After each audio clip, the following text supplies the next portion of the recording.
Neto bende ncho timo gik mancho nego bene utimo.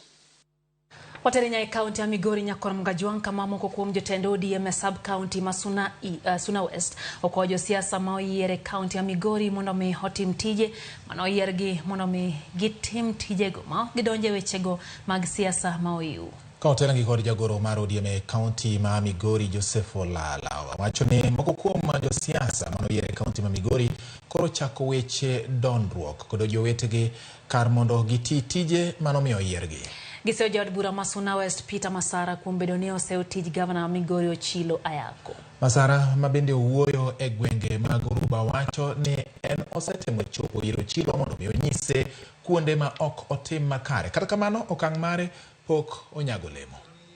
Wawe uru yuarruok. Jowa manyo wayiero gi party mar ODM. Wawe uru yuarruok kuom sani. Already waseng'eyo ni wan gi wasigu ni kindwa. Wayuare ni kichango.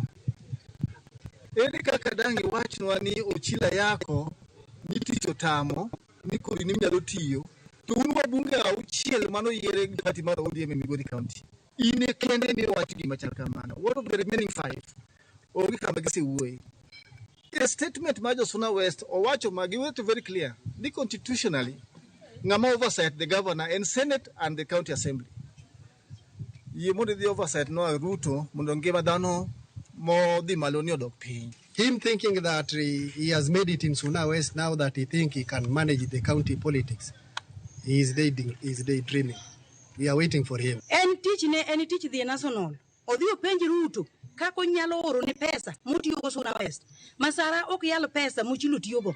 Owe Edi owuogo Chilo kaka ginyalo loso Migori County. En owe donje Migori County. Sani gavana ka kono donjo. En higa chiel.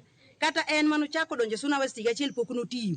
Owe gavana otinwa. To kodwaro gavana to chomre ti to wan kode bampa to bampa. Dot gi dot.